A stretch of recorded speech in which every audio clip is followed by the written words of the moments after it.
What is going on, guys? Politics Gang here, and today I am going to be giving you an analysis on on a couple of maps and a couple of stories that has been going on in the midterms for 2018. This is going to be my second midterm analysis video, and it will not be the last because the last one was very popular, and I am very happy to start doing this. So guys, what we are looking at here is a map of primaries so far across the United States. This is just a map for the House of Representatives, and I would need to get a map for the Senate, but I will have to do another video on that if you guys want to. But this was given to me by Matt. Thank you so much, Matt, on Discord and the LTE server for allowing me to do an analysis on this. So what we're looking at is the pink basically derives on how many women are actually running for Congress. And I think blue is just men, obviously. And white is basically where Democrats are locked out from actually competing in a race. Which is not really saying that the Democrats can't. I think it's just like they're not putting a candidate against the Republican that's in that, or against the incumbent. So we're seeing a lot of women actually running here. So I do not actually have a number on how many women are actually running for Congress, but these are confirmed candidates. These are candidates that are already basically declared and actually won their primaries, their respective primaries. So right here we actually have the state of Texas, and the Texas actually has 36 districts that they actually have. So here's El Paso. We actually have a couple that are compiled in the Dallas area, and which is something that's amazing about the Dallas area right here is that there's a lot of women candidates. There's actually, I think, looks like 2 are only men. And then so 1, 2, 3, 4, 5 of these districts actually have women running against the incumbent. This, for example, right here is the 26th district of Texas. And this actually has a Justice Democrat, Lindsey Fagan, that is actually running against the incumbent, Michael Burgess. I believe that's how you say his name. But Lindsey Fagan is actually a very popular candidate. She's actually been endorsed by the Justice Democrats, and the Justice Democrats are basically a platform of Democrats that are running against the establishment. They're kind of like an anti-current platform that they are running against these people that are actually already in office. So just as the name says, it's only for Democrats. So it's only just kind of like a Donald Trump, not really a Donald Trump, but it's kind of like running against what the Democrats really stand for and putting in a new Democratic ideal. So just like right here, they want to end corruption, which they think super PACs should be banned, private donations to politicians and campaigns should be banned, and a clean public financing system should be implemented.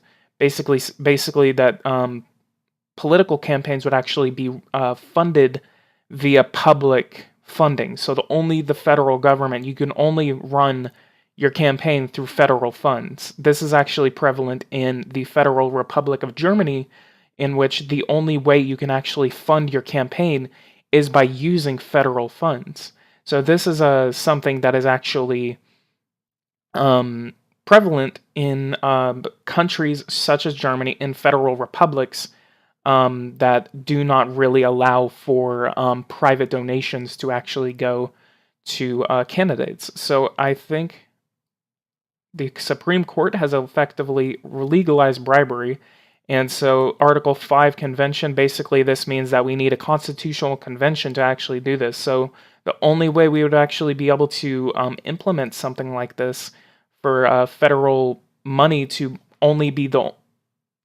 for federal funds to be the only way to actually fund these things is actually to invoke Article 5 of the Constitution of the United States, which would basically require a constitutional amendment. They also want to abolish the death penalty, enact common sense gun control, homelessness, police reform, stuff like that. So what I'm going to go ahead and show you guys right here is a couple of the candidates that are actually in the Justice Democrats. So right here we have Lindsey Fagan. She is the 26th District of Texas's candidate. She's running against incumbent Michael Burgess, who has been in office since the year 2000. And then we have Dorothy from Washington 3, and Randy Bryce from Wisconsin 1. Actually, this is actually the district I believe Paul Ryan is from. Paul Ryan is the current Speaker of the House of the United States. Ben Jealous from this is for Maryland governor. I was like, whoa. So I guess the Justice Democrats are actually not just for the House of Representatives; they're actually for governorships, Senate, and mostly House of Representatives. And so a lot of these people are actually very diverse. They're very, I do believe they're very liberal. So that is actually something that would be problematic for a lot of people because there's actually an infighting going on in the Democratic Party, basically how liberal the Democratic Party should actually go. So this is actually just a lot of these things. I think they do pride themselves on the diversity of their things, which, I mean, if you look at it, it is very, very diverse. You're not seeing a lot of white people actually being endorsed by the Justice Democrats. You're seeing a lot of non-white, black, even Muslim candidates, such as Deidre from Arizona for senator. Oh, she's actually running for Arizona senator. So they also have descriptions for them as socially conscious immigration and as estate planning attorney. She is running a grassroots Arizona Senate campaign focused on getting special interests and lobbying money out of politics. She champions healthcare for all, quality and affordable public education, protecting net neutrality, and the separation of religion and state, so all that may live freely. So this is actually an example of that. And something I actually did notice is actually, if you look right here, this actually looks exactly like the Justice League symbol. So maybe they do derive off of that. And then, so we're going to go ahead and look right here. This is also another thing that I actually is actually very prevalent in the midterms of this election cycle, is that, again, a record number of women are actually running for Congress. Right here, we are seeing that 309 women have filed candidacy papers so far. This is as of April 6, 2018, but this is 309 women that have filed. They have not won their candidacies, or they have not been actually they have actually not won their primaries. So I don't know where the number is for that. From what I see, this is from Matt. 49% of Democratic nominees. This is not a confirmed number. Even he had to say that he had to confirm it. But 49% of Democratic nominees are actually women. So this is actually very, very interesting from across the United States. That this is if a lot of these people win their races, then in the November election, this will actually be the most women that have actually been sworn into office, and that would actually be very interesting. And I'm not. This video is not for saying this should happen. I'm not saying like this or that. I'm just saying this is what's going on. Like, I don't want someone coming in here and saying, well, you're like endorsing the Justice Democrats, you're endorsing this, you're endorsing that. No, I'm just basically showing you guys a map of what's going on. So this is what's going on. This is what the map looks like.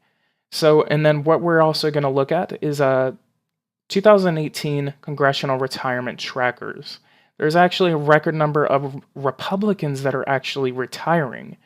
And there are more Republicans actually retiring from Congress than there are Democrats. And if we actually have a CNN map right here, which CNN loves to give you maps, there's actually a map of how many Republicans are retiring and how many Democrats are retiring. And if you look, you're seeing a lot of red. You're not seeing that much blue. So a lot of Democrats are actually not retiring because they feel like they actually have a chance of winning this election. and Republicans are actually afraid. And this is what the media is saying. This is not what the Republicans are saying. I think they're just saying that they've like served long enough and they feel like they should retire. But a lot of the media is actually saying that the reason this is happening is because of Donald Trump and the disagreements the Republican Party has with Donald Trump. And a lot of candidates that actually have not endorsed Trump. And this is not just because they feel like there's going to be a blue wave in November. There's actually evidence that a blue wave may not happen. But this is not just because they feel like associating with Trump is bad. This is actually because not associating with Trump is bad for them too. Because there's actually evidence of people such as Jeff Flake. I believe Jeff Flake, I forgot where Jeff Flake is actually from, but Jeff Flake is actually disassociated with Trump, and he was a huge critic. And for an example, Jeff Flake is actually an example of this because Jeff Flake actually retired because his approval rating is so low. Another example of this is Wisconsin 1, where Paul Ryan, the Speaker of the House, is actually retiring. And CNN called this moment the day that Republicans stopped being Republicans, the day that the Republican Party became the Trump Party. And so this is actually just going to go ahead and be the end of my analysis. And we actually see it right here. This is actually, for some reason, CNN only accounts for 2012 right here. They're not accounting for 2018. This, 4 years, 6 years is kind of like a big difference. And they're not really accounting for the Democrats right here. But they're accounting for the Republicans. Actually, they actually do right here. I'm actually an idiot. So see, they're actually, in 2012, a record number of Democrats actually retired. However, in 2018, it's actually lower than a retirement of 2014 and 2010. So that is actually a very interesting number. But guys, I'm going to go ahead and leave it right here. What are you guys' thoughts on the Year of the Woman, the Justice Democrats, the 2018 midterms? Who do you think is going to win? Come back soon for a Senate map that I'm actually going to create. If you guys like this, go ahead and leave a like and subscribe, and I will see you guys in the next one where I will do an analysis on the United States Senate and what my predictions for that race are going to be.